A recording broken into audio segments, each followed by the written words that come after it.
Exterior, underworld dirt road, early morning. Feet bang against the earth. A heartbeat thumps loudly. Welcome to 10 Pages, the podcast that helps emerging screenwriters workshop their scripts.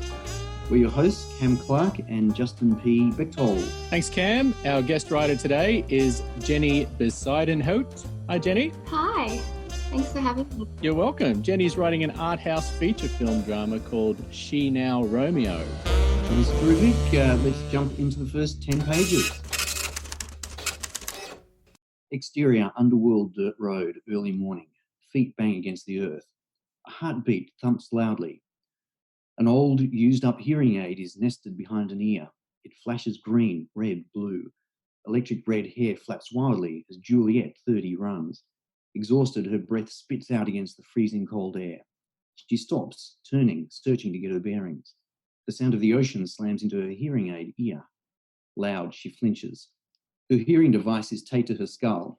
Its alarm sounds beep, beep, beep, beep. Rainbow of colours flashing on the hearing device. Battery critical. Juliet, disappointed, turns it off. Sound sucks out of her left ear. It sends Juliet crashing down. Dizziness spins. Sound imbalance, loud ringing, sharp and distracting. The world turns, battle of sound and chaos. Juliet, pushing her palms into the side of her temples, attempts to regain herself. She begins to run again. Alone, her body travels, fighting against the vastness of the empty nature. In the distance, the city rests from the action-packed night. A golden fog drifting in the distance. Juliet passes an older woman, Angela, 80s. Old, wrinkled, and bent over like a mountain. Her fingers dangle to grasp Juliet. Angela's eyes, bewitched, follow Juliet, her steps zombie-like. Hunger that makes her mouth drool. The ocean intensifies, her heart rhythmically beating, her breath hollow inside of her. Juliet, sprinting, sees the pig, 40s, a heavily obese woman staring at her like a sniper about to eliminate its target. Juliet can't stop fast enough. She closes her eyes and falls through the pig, her body scraping against the dirt like cheese against a metal grater. Her flesh, scratched open, bleeds into the dirt. She looks up to see Derek, 30s, dark-skinned and crushing eyes, standing in the distance. He turns, he smiles towards her. Her eyes light up, her begging hands reaching towards him. He reaches to help her. Juliet looks back, her mother still stalking towards her, struggling. The pig looks into her soul. Juliet screams. She stands up, alone. Whoosh, the sound of the ocean, her company. Exterior, underworld, contaminated dam day. Juliet, scratched up, stumbles her way through the wasteland. She studies her palm, a crudely drawn map spread up towards her elbow. Signs with strange symbols appear as she travels deeper into the isolated area. Juliet ignores them, creeping closer and closer to the marked area on her crudely drawn map. The smell catches her off guard, and she covers her nose, breathing through her worn-out clothing. She comes to a halt. A flimsy, wide fence separates her from the pink waters. A final warning spread in front of her, electric green tape. She steps over it. A wooden sign with a golden man painted like a stick figure stares her in the eyes. Juliet sees a plastic bottle sticking out of sand, a small bit of gold wrapper wrapped around it. She rips her shirt, wraps it around her hand, and cautiously reaches through the fence to grab it. Wire pressing hard against her face. Her fingers strain to grab it. The wind tears it free. It slams up against the fence, almost touching her face on the other side of the wire mesh fence. Juliet jumps back in fear, the golden strip caught in the wire, attempting to reach her. Muffled sound. She stares at the golden strip, silently flapping.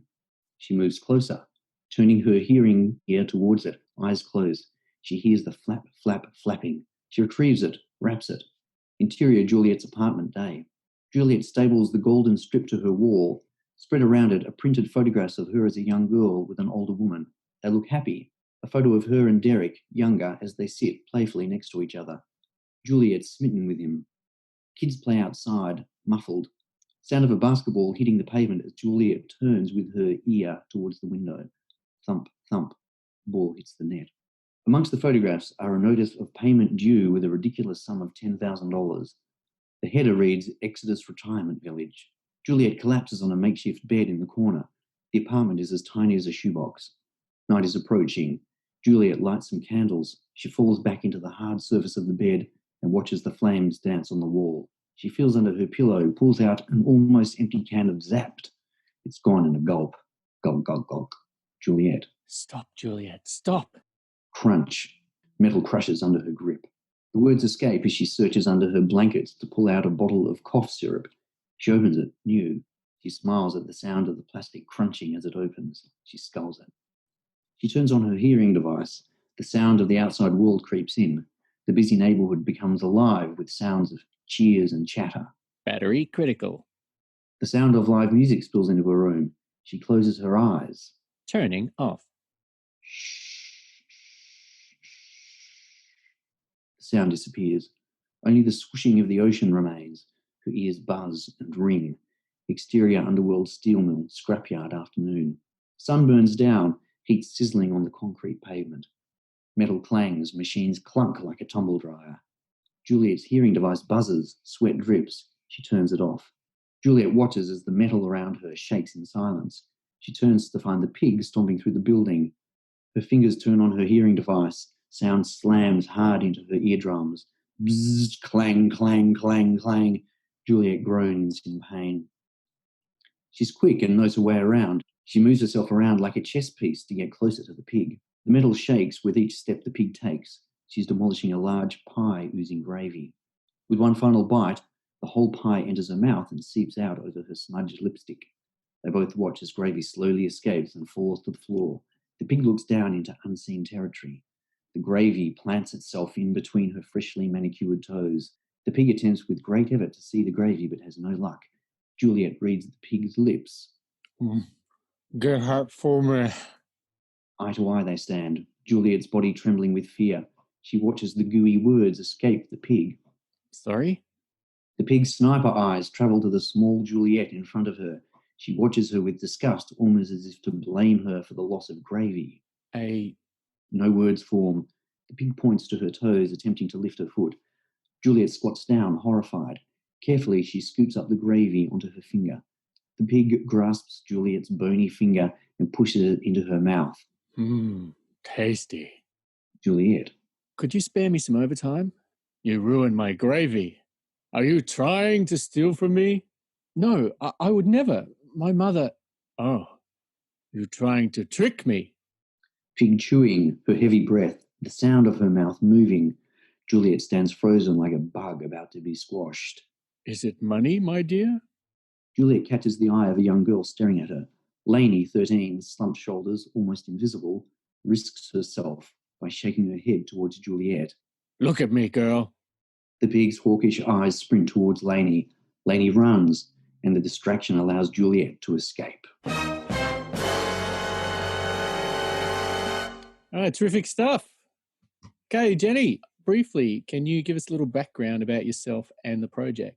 I come from an acting background and I have always kind of written, but always in private. And then my husband and I started making films more, and I wanted to write characters that I could see myself playing and that I also wanted to see out there in the world. So I started at RMIT and I'm studying part-time. And so this film, I think the reason I went to RMIT is because ideas come to me in like images and questions and moments. And this film had been with me for a very long time and I didn't know how to get it out of me. And so the course really helped me write this. So we've just read the first 10 pages or 6 or so. So yeah, we're very, very keen to know, how does the story unfold? What is the rest of the story? So in the near future, the privileged few in the overworld cheat death by changing bodies like costumes. And in the underworld, almost all live and die in the body that they're born into. Now, the people in the underworld kind of cope with this by celebrating a one life policy where they're very proud and they stick to only having one life. So in this filthy, desolate underworld, Juliet needs more money to pay for her mother's retirement home fees and her vigorous drinking habit. She scavenges through the garbage dumped from the overworld in the contaminated dams. In the overworld, which I think after the section we read, we jump into the overworld. We meet Romeo. Sorry to interrupt, but is that like actually on the surface and they're living underground? How does that work? The way, because I'm trying to write for low budget, because I really want to make this.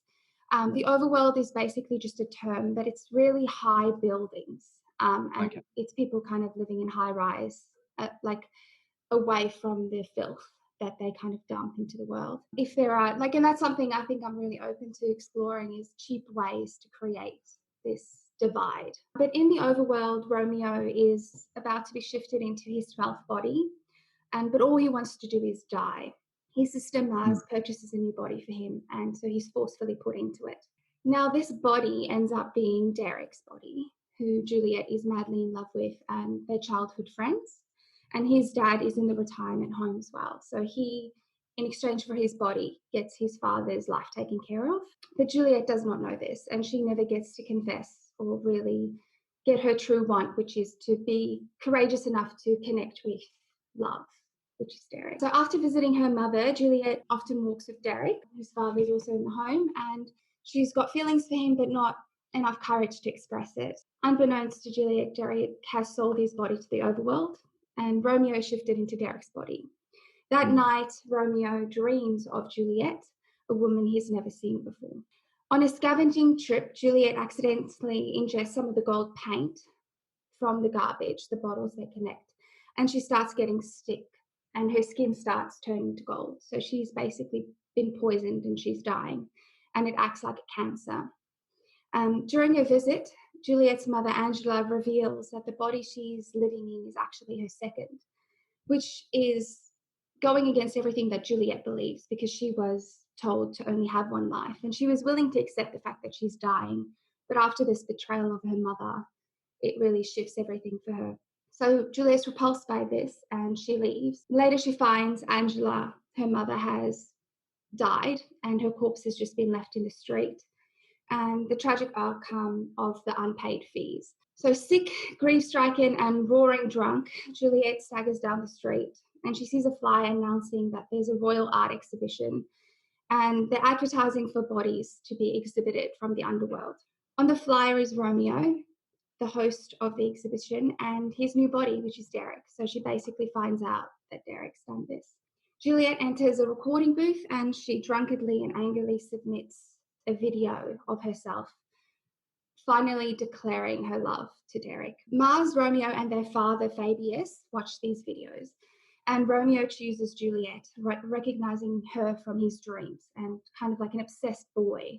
And the way I explore this in the script is I love surreal moments. So he's sitting there and Juliet's right there with him, and it becomes this kind of out-of-body experience. While fantastic, the cool artwork are auctioned off around Juliet and the exhibition. Romeo spares her by begging Fabius to stop the auction. Fabius agrees on the condition that Romeo finally marries. Over several weeks at Romeo's apartment, Juliet gets sicker and the two grow closer. As Juliet nears death, Romeo asks her to marry him, but she needs another body, and Fabius won't help him, and finally Romeo realizes his only choice is for them to swap bodies. And they escape the overworld lab and plunge into the contaminated dam of the underworld. Ordered by her father to kill Juliet, Mars comes through the underworld to find the lovers. Finding them on a hilltop near the dam, Mars kills Romeo, who is Juliet. So Fabius has discovered the swap, but arrives moments too late to stop Mars, which means Juliet, in Romeo's body, grabs Mars's knife and plunges it into her chest. So kind of playing with the Shakespeare tragedy of Romeo and Juliet. And that's very clever.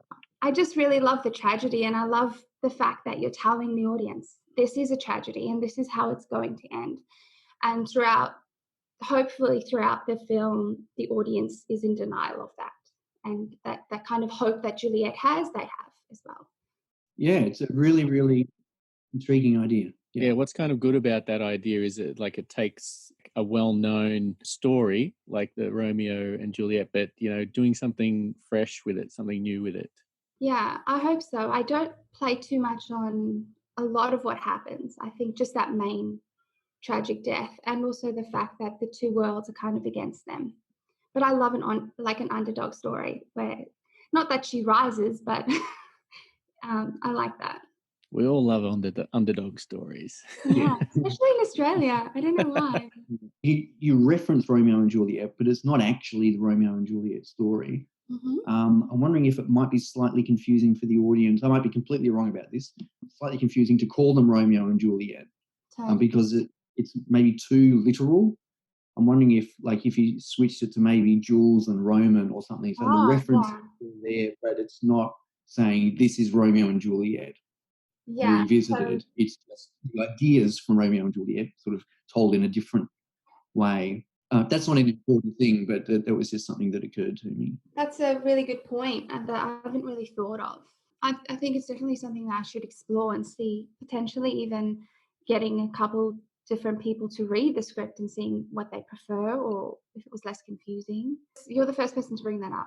Before we talk about the story more broadly, I wouldn't mind just briefly talking about the pages that we did read. I want to talk about the tone and the language that you're using because I love that opening. I found it very evocative and visual, and it really grabs the reader and it doesn't let you go. However, I did also find it rather confusing. Yeah. I wasn't sure what was real. I wasn't sure if something was a dream. There was a lot of stuff that was going on, which further down the track, once you read the script, I'm sure will make much more sense. But I guess I had a little bit of a concern that you may lose your reader or your viewer before they've had a chance to figure out what's going on. Yeah. Because, I couldn't quite work it out. And I was wondering if it might be useful to have some clever exposition put in there somewhere just to ground the audience and the reader so that they're with you and not just trying to figure you out. I mean, that was my take. Justin, how did you feel? I had a similar experience. I kept getting pulled out of the read only because firstly there was kind of some weirdness happening with the formatting. So there was some text that was justified right, and which is usually in like the transition area of the script. So I wasn't sure if these were meant to be transition notes or whether it was part of the script. So it would just keep sort of bringing me out of the read.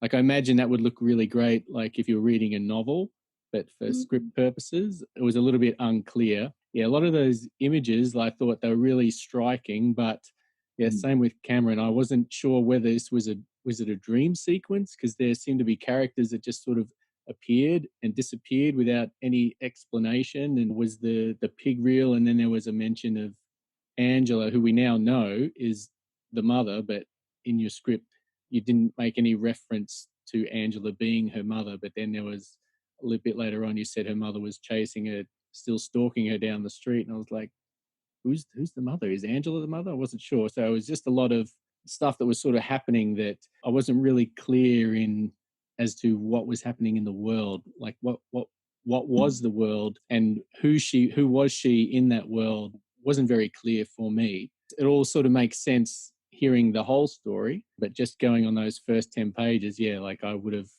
had to go back and read it a few times because I just had to keep getting pulled out of it, so I could make sort of some sense of it. That said, I mean, it did make me want to read the whole script, but purposes of our podcast, we're only going on the first 10 pages. So I want to reiterate, I found it beautifully written and very, very evocative, and I certainly wouldn't want you to lose the poetry of the way that you write. It's just about clarity. What do you think, Jeni?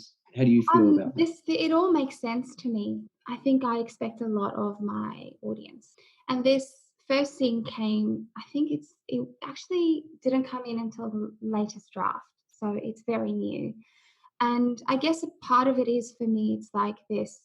I want the audience to feel as confused as she feels, because that's how she moves through the whole world. But because there's so much that happens, we don't really get that internal experience the whole way through. And also, I think in the latest draft, what I was exploring was sound and how sound becomes a character. And so I looked at the structure that A Quiet Place takes, which is the horror film, and they play with structure on the page. And so that's something I was experimenting with, because I have one-sided deafness. So for me, the way I experience the world can be quite confusing at times. And so we want to explore this from a filmmaking point of view when it's made. how do you broadcast it or showcase it where sound is only coming through on one side? So when the audience is watching it and experiencing it, they're experiencing that too. So that's kind of what I was exploring on the page. But I do understand if you're only taking a section of the script, and also that you're coming into this world, that it is quite confusing. I think you need to remember that in order for an audience to perceive your story as you want them, first of all, the film needs to be made. So you need to make sure that you write a script which is going to be engaging enough for a producer and others to not abandon it because they get frustrated and I don't understand what's going on. I'm up to page 10 and I still don't know what this story is, and then they move on and they've blown it, because they've just missed out on a beautiful, beautiful script, and you've missed out on getting your script turned into a film as well. So I think presenting the confusion for that character is absolutely valid for about 3 pages. Yeah. And then you need to, make sure that the reader understands, okay, this is the story that we're engaging with. So with that first sequence, because it's only, I don't even think it's a full page, does it continue? Do you still feel confused after it? At 10 pages, I still didn't know what the story really was. So I think for a script, I think you need to understand that a script is not, it's more than a work of art. It's a document which is supposed to engage potential partners. Producers and others, they get inundated with scripts. They have stacks of them. And when they pick up a script, they're looking for a reason to discard it so they can move on to the next one.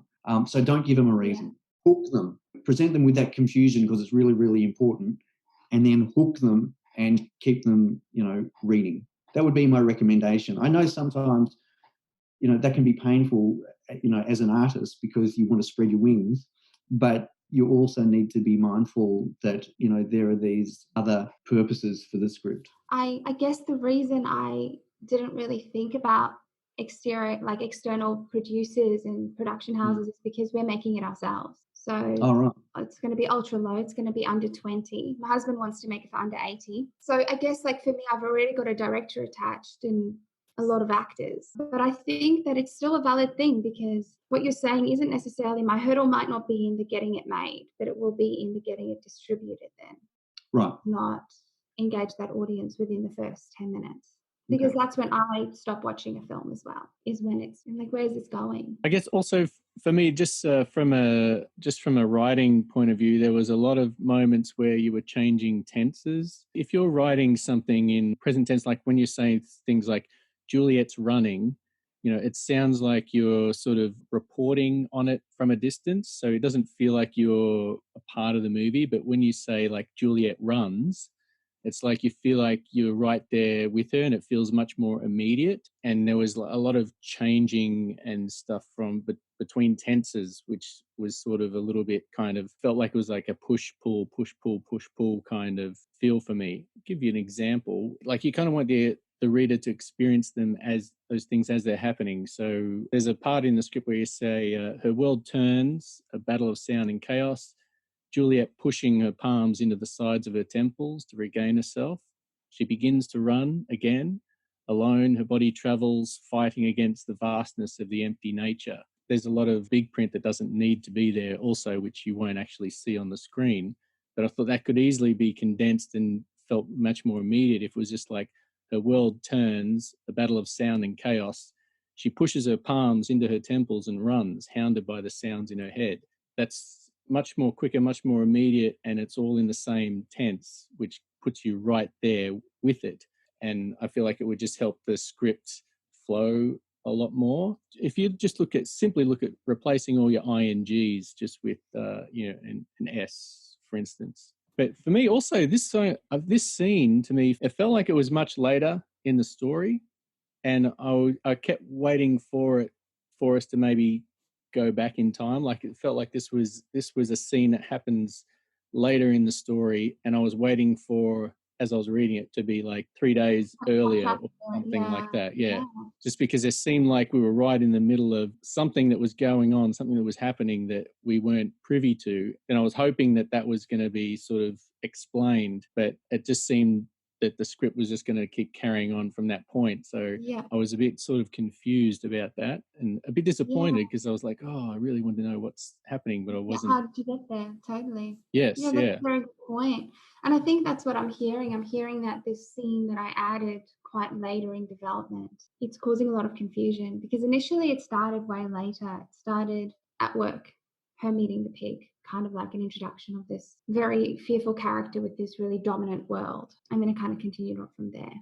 But it just, I think it lacked character development at that stage then because we didn't really know who the character was. And because she was so isolated most of the time, it felt like we needed to start in that isolation with her. But yeah, I don't know. Maybe it's worth exploring going back the other way. If you're starting like a sci-fi story, you sort of need to set up the world really quickly so that the audience gets a really quick impression of where we are, what's the world, what's the tone, all that kind of stuff. So at the very start of this, we don't even know that there's two different worlds happening.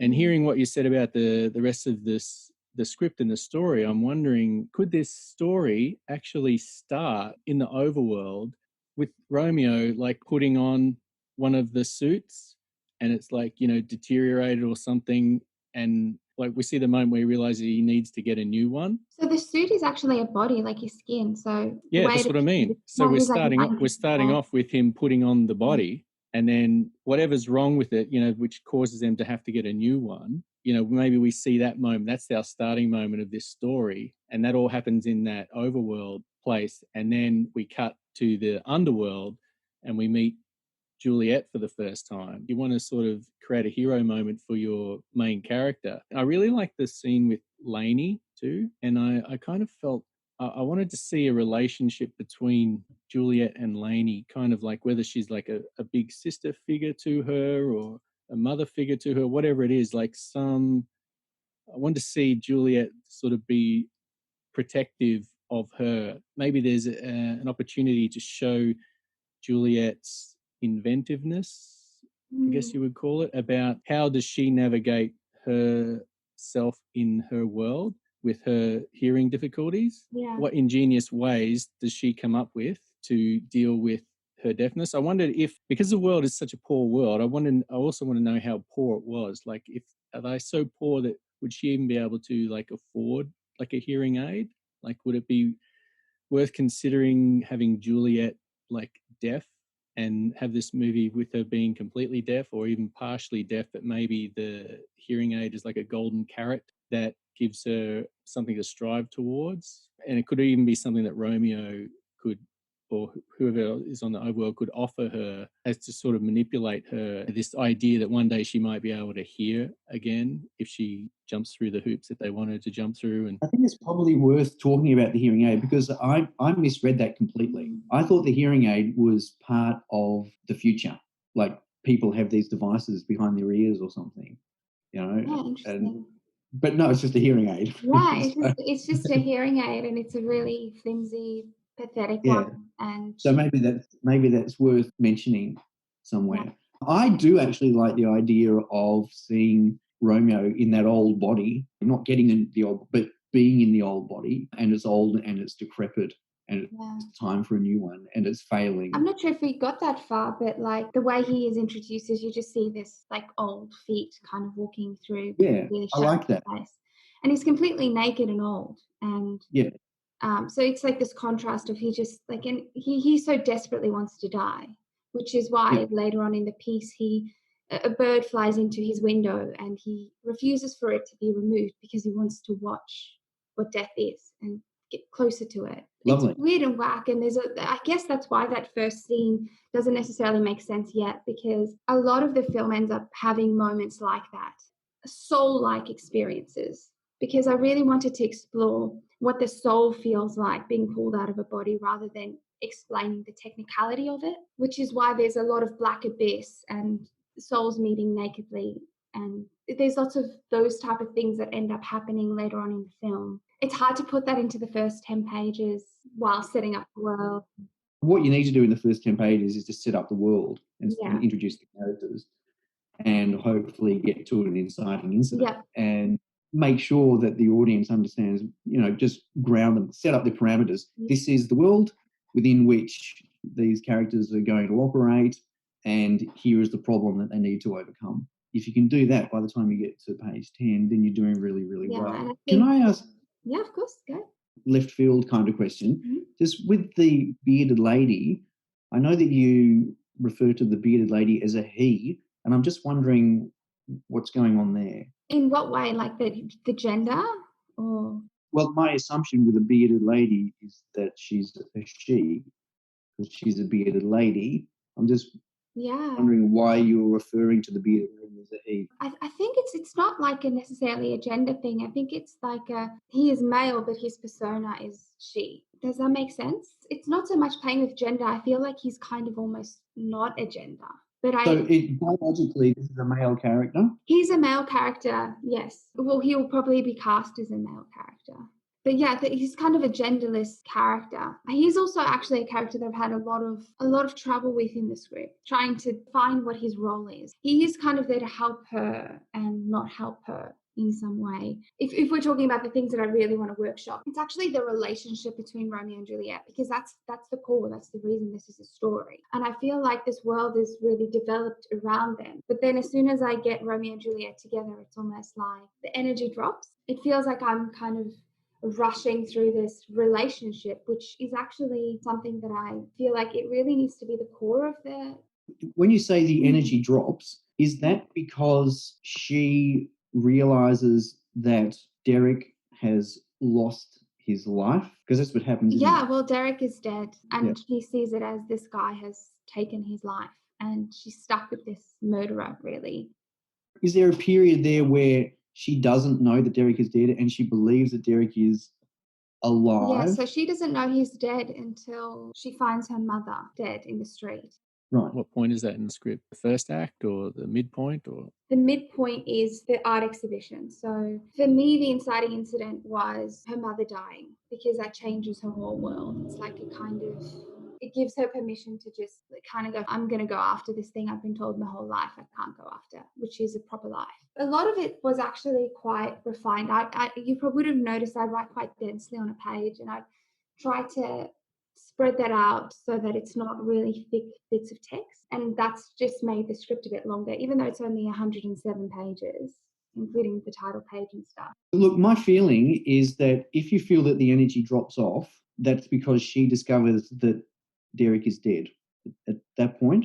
Like the relationship switches. Oh, I see. No, because her relationship, it becomes anger then. So after the art exhibition, there's a lot of tension there. And then he buys her. And then she's kind of kept in a box, like a glass box in his apartment, like an animal, which is horrible. But she's sick as well. She's contaminated. And that's kind of where this weird relationship starts unfolding. And the first time they properly meet is he opens the door and she attempts to kill him. She hates Romeo because Romeo took Derek's life, correct? Yes. Okay. When she discovers that Derek's life has been taken, is that when you think the energy drops? No, not necessarily. I think it's the transition between Juliet despising this person and falling in love with this person. I feel like there's this weakness in the script where I feel like at what point and how can you justify falling in love? And there's this confusion for her because she's unsure if she's attracted to him because he looks like Derek. Yes. Or okay. Yeah. So what I want to throw out there is an idea. Juliet is the protagonist. It's her story that we've been following all along. Yeah. She gets caged. She hates this guy.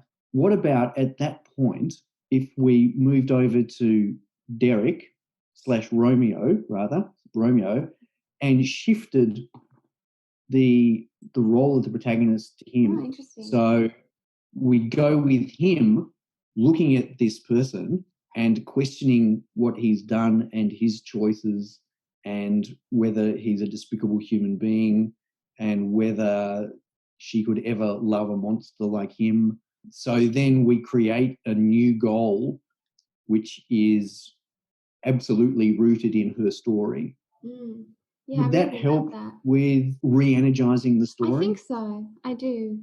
Because it's almost like we're now putting the audience in his shoes. Because hopefully at that stage we are not necessarily for the relationship, but we're not for Romeo. Yeah, no, I like that. I think I'm going to explore that. Have you seen I Psycho? have. Very long time Yeah, ago. remember how we're going with her in Psycho? Remember, we've got her, she steals the money from the bank and she's absconded and she ends up, and then she gets murdered in the bar, in the shower, and suddenly, like, the story's over, and the murderer attempts to dispose of her body in the car and it doesn't sink, and she starts to, chew on his fingernail because it's not sinking, and at that moment, our sympathies shift from her To to him. him. And he becomes the protagonist, and suddenly the story's alive again. Totally. Yeah, you're like, damn, go So down. that's what I'm thinking. If the story emotionally stalls with her because she's lost the love of her life, and we're floundering as an audience because we don't know what to do now, we go over here and look at him and create this new goal, which is about reconciling those two characters and what he's done. Yeah, that may be. No, I like that. I think that's definitely going to shift the energy in the scenes I write as well. He's also more active at that point as well. She's restricted. She's sick. She's frail. She's weak. She's in a room or an apartment, but he can still move. He can still leave. So I think that would definitely change things. I mean, and if the focus were to shift to him and if he were to become the protagonist, it doesn't mean that her story, that we need to abandon her, because it can be, it becomes a dual protagonist kind of thing. Yeah. We go with her, and then as she starts to gain insight into who he is, then those two kind of journeys can come together and, Yeah, definitely. finish what you want them to finish.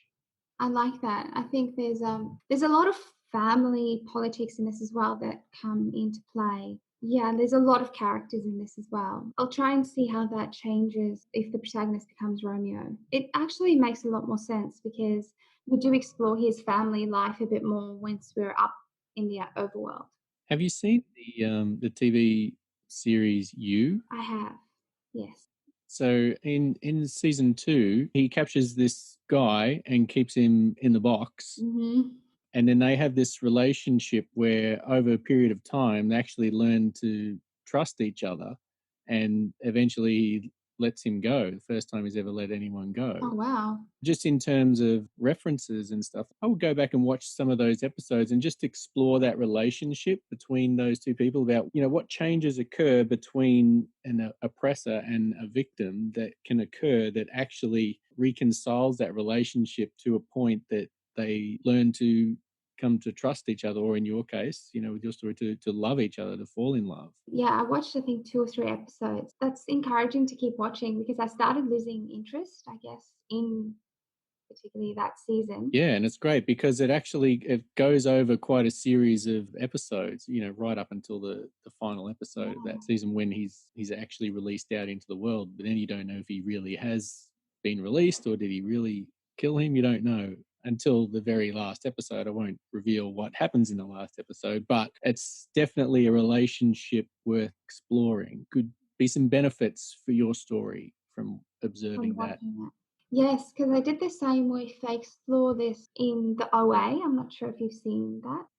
I have, yes. That to me was really interesting too, how they explored that. I think they didn't do that. The weird relationship between, like you said, oppressor and the victim. Well, that's true, because I mean, the only difference with the OA is they always wanted to escape. Yeah. In You, I mean, he did want to escape, but he actually come to learn to trust each other. They had to do stuff for each other to prove that trust. And so, it's an interesting dynamic to explore. Yeah.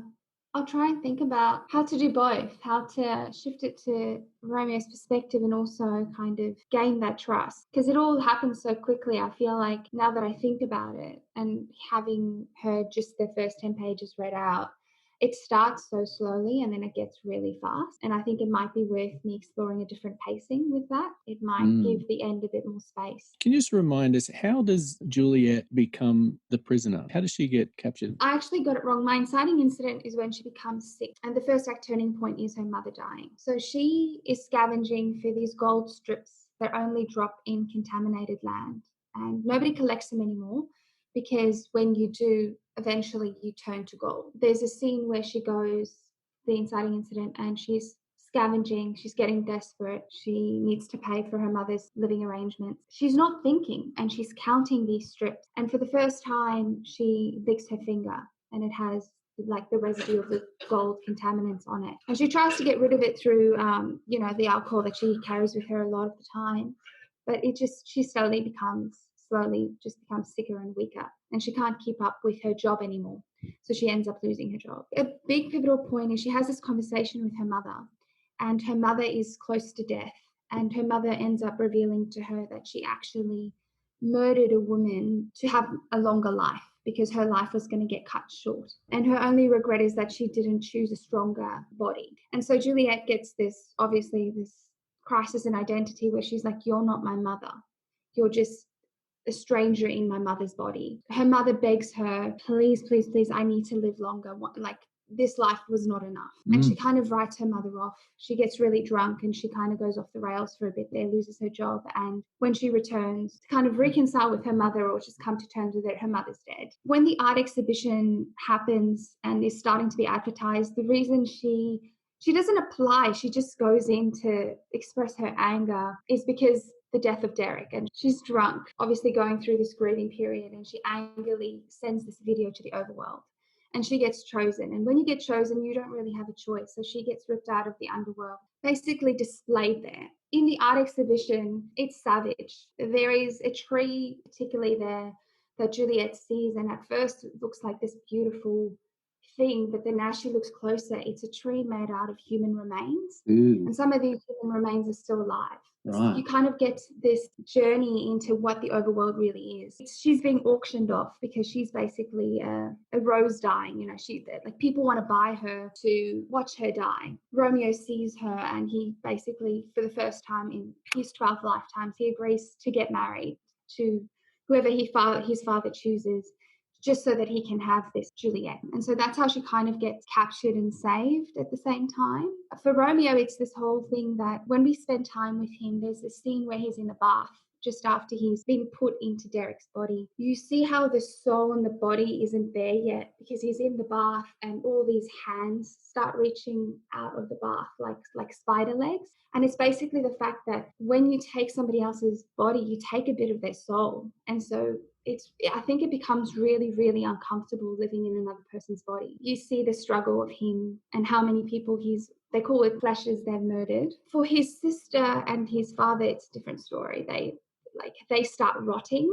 So their fingertips start rotting, and that's why they keep changing flesh so often. It's because the soul starts rejecting the body. Did you say that the difference between the overworld and the underworld isn't it the privileged in the overworld buying the bodies from the people in the underworld? That's how they're living longer, because they're buying these young bodies from the people in the underworld. Yeah, I think it's kind of like not an even exchange. They've really made the underworld impossible to afford. So you're continuously trading and sacrificing for your family, especially because the underworld is all about family and that one life. So a lot of younger people end up trading their bodies for a sum of money so their families can have a life. So is this something that occurs between both worlds? So even in the underworld, people can live in other people's bodies? In the underworld, there are people like the pig. They run really successful businesses. They don't necessarily reside in the overworld, but they're not necessarily an underworldly. You can definitely reside in the underworld, but a lot of people don't. In this case, the reason we kind of see just the overworld for some of these lives is because they're kind of like a royal family. Romeo's father invented this thing, and he invented it because his wife committed suicide. He couldn't deal with that grief, so he refused to ever die, and he refuses to let his children die. For them, it's a little bit of a different thing because they're kind of royalty, and people would savagely kill them if they could. So they live in a lot of fear. I like this idea of the fact that they think they're so free, but they're actually trapped in their own little box. And that's something that angers Romeo when Juliet discovers this. She's like, oh, I've been searching my whole life for freedom and I realized I had it. Up here you don't. This is what you have. Does that answer your question? Sort of, not really. I'm just trying to figure out the world, and I was just kind of confused as to whether it was set up in the synopsis that you sent us that it seemed like the privileged people that live in the overworld were essentially living forever because they were obtaining bodies from people who lived in the overworld to sort of keep existing longer and longer and longer. So, and that's why I thought Romeo had taken Derek's body because he was at the end of his and now he wanted another one. But then you mentioned that Juliet's mother was in someone else's body. Yes. And then I thought, well, isn't she in the underworld? Then it wasn't clear to me about the rules between the underworld and the overworld. And it seemed like a bit confusing. Totally. So I think I probably set it up better in the 170 pages than I do in my rambling. The overworldlies are people of privilege and they can live in the overworld or underworld. People don't prefer to live in the underworld. It's very dirty and contaminated. The couple of cases you see of more than one life in the underworld is quite rare. You hear it, it's like something like a black market, like with Juliet's mother, where she's kind of stolen somebody's life. It wasn't a permission, it wasn't an exchange. With the pig, what she does is she takes elite athletes, models, whoever she can afford, and she basically becomes them and then destroys their body. So that's her misuse of power. So that's something that's kind of explored in her. But she kind of is like the underworld kingdom. She has a lot of power there because she owns a lot of resources. If, say, in this world, the overworld are the only people that can live in other people's bodies, but as you mentioned, Juliet's mother, stole a body, and then the overworld people know about this and they want to retrieve her back, but Juliet sacrifices herself to save her mother from these people killing her. I feel like she just needs a good reason to end up in that overworld that's not just her, volunteering herself to go, or she's kind of volunteering it in my scenario. Yeah. But like a really good reason for her to be there. Totally, yeah. That she's trying to protect her mother and that's why she becomes a prisoner. Yeah. Can I make another suggestion? Yeah, of course. Just following up on what you've been saying, could Juliet's mother not have been, unbeknownst to Juliet, an overworld dweller? And she has, acquired a new body, and then for reasons which you'll have to examine, she gets cast out of the overworld and ends up in the underworld. This is her secret that she's been keeping to herself. And then Juliet discovers that her own mother used to be an overworlder living in somebody else's body. And the other thing I was thinking was, for the sake of logic, could there be people who are coming from the overworld looking like scouts, looking for basketball players or looking for models? Scouts come into the underworld, they're looking for beautiful young people and they're terrifying. They're like the Gestapo, looking for beautiful people that they can take to the overworld to sell off up there. It occurs to me that the people in the overworld have a horror of death, so I'm surprised that they would be interested in watching Juliet die. So I'm wondering if could perhaps one of these scouts have seen Juliet, they've captured her, but in the course of capturing her, they've injured her, and so they take her up for auctioning, but she's too badly injured, and so she slowly deteriorates and dies. Yeah. Do any of those thoughts resonate? Yeah, I think both what you guys have said, I think they're really things worth exploring. I've had a lot of trouble trying to figure out the logic of this poison, like of her turning to gold. I really like the images of it and I like the kind of idea of it, but there is, I think, a bit of a logic gap there. Like, because I do explore a little bit of the scavengers, like Juliet sees it from afar, like how a body gets taken. A girl gets poisoned and but I haven't explored it further. And the more I explore this idea, the more I feel like it's such a big world, and I do wonder whether or not it would be more beneficial to develop it into a series. But then again, it's kind of a succinct story in itself for me that I've written, and I feel like, I don't know, you guys have given me a lot to think about, so I appreciate that. I'm glad. Just for the sake of logic and clarity, I do think it makes more sense that the mother's secret is not that she has somehow acquired somebody else's body, but it's that she used to be an overworlder who acquired a body and then got cast out and is now living as an underworlder. And that's the secret which gets revealed, that and the fact that it's not her own body either. That to me makes more sense. I can get my head around that. Also, then that gives you the opportunity for Romeo to obtain Juliet for the purposes of payback against Juliet's mother. If they knew each other, if Romeo and Juliet's mother knew each other and he was responsible for casting her out, or maybe she's done something to him that gets her cast out, so he wants retribution against her. So he takes Juliet, but then he actually falls in love with Juliet and then can't bring himself I think creating those links, those relationships, I think is a great idea if you wanted to go down that path. Yeah, that makes absolute sense to me. Yeah, strengthening that whole triangle. Yeah, I like those ideas. I like that, like those links would definitely make it not just like a why her thing, like out of everyone in the world, why her? There has to be a reason that all these things need to be connected for it to make some kind of logical reason to make us invested in these characters and this story, because essentially, those stories are about relationships and how the relationships get pulled apart and how you repair them, and you've got all those range of emotions attached to it as well. Yeah, I like that, how like the relationships, how they get pulled apart, because that's kind of what happens with life and death. And I think by trying to avoid death, you're trying to avoid that disconnection. Yeah, I like that. I would maybe have a think about that whole gold ticket label business, because as you said before, it's very poetic and it creates lovely imagery, but it does feel like it's maybe causing more problems than solutions for you. If it's getting in the way, I wouldn't be afraid to ditch it. I don't think the audience would miss that as an element. I know you like it, and if you can find a way to make it work, but if it doesn't, you're not going to lose anything by ditching it. Yeah, I want to see if I read the script again and see what happens if I change a couple of those elements, take out the gold, but then add that link with the mother and the fact that she kind of gets pulled out of her world rather than... Sorry, I'm still forming all these things that you have said to me and kind of flicking it in my head into the bigger picture. But I like that suggestion of not being afraid to ditch the things. Like if there's something not working, even though you're getting further and further along in those drafts, like it's okay to just go, actually, I know I've been dragging this thing along, but it just doesn't work.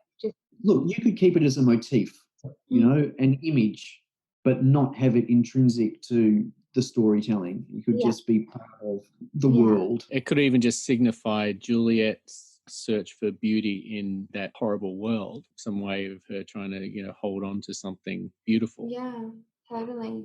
Is there anything else that's bugging you that you want to talk about? Because we pretty much approaching out of time at this point. I don't think so. I think for me, the big problem is just going through and just clarifying everything and then seeing what is actually not working here.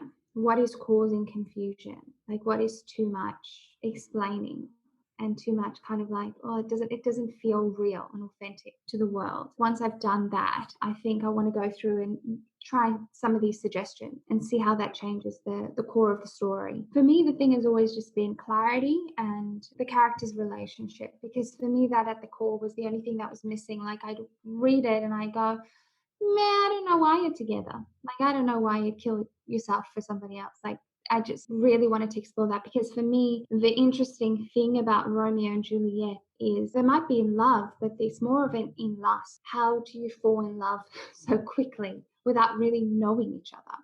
And I feel like the reason they got away with it in Romeo and Juliet was because the characters are so young and naive in a way, and this idea of love. Unless you want to go down like the soulmate kind of route, because this story is all about love and the soul and all that kind of stuff, that perhaps Juliet and Romeo, are two halves of the same soul or something. I like that. I wonder how you would show that. That's a good challenge, I think, because that is exploring whether or not soulmates do exist. Do you believe in soulmates, Jeni? I don't necessarily believe that we have one soulmate. I've had pretty spiritual experiences throughout my life, so I'm quite spiritual. When I met my husband, I remember I had this moment where I met him and I didn't know him, and I shook his hand and I got this all-knowing moment of, we've met before, we're going to be something quite significant to each other. And at that stage, I didn't know whether it be something creative or a friendship or whatnot. So I guess I do believe in soul connection, but I don't think we have just one soulmate. The reason that I'm asking is because when you write this script, no matter what you write, whether it's horror or science fiction or drama, it's you on the page. And if you don't believe in soulmates, then it's going to be much more difficult for you to write something like that. It might not be authentic. If you do believe in it, go for it. Yeah. If you don't, you can do it, but it might be It might come harder. up. Yeah. Well, I might give it a go then. Look at script writing as like you're creating an argument for something. This is an opportunity to say, for people who are on the fence about whether they believe in soulmates or not, this story will tell you either they do exist or this is the argument for they don't exist. Yeah, I think that will definitely help me when coming to write some of those moments, especially even shifting it from Romeo, because he might not believe in soulmates, but she might. That's a great opportunity to present both sides of the argument, one who believes and one who doesn't. So if you're writing a romantic comedy, then of course soulmates exist. You know? But it's not a romantic comedy, so No, it's not. It's tragic. we might have to leave it there. I think that's all we have time for in today's episode. So please thank our guest writer, Jeni Bezuidenhout. Thank you. Good luck with the rewrites. As always, everything discussed in today's 10 pages remains your own intellectual property, and you reserve the right to use as much or as little of it as you like. To any writers, producers, directors, or investors listening out there who may be interested in collaborating with you, how might they be able to reach you, Jeni? Look me up online under Jeni Bezuidenhout, or you can check out our website, which is called Panopticon Collective. We have a lot of our produced stuff on there. You can email us through there. To those listeners out there, if you have a project that needs development, please email your logline, a brief synopsis, and your first 10 pages to 10 pages. That's the number 10, not the word, 10 pages podcast@gmail.com. Thanks for listening and keep on writing. Thanks, Jeni.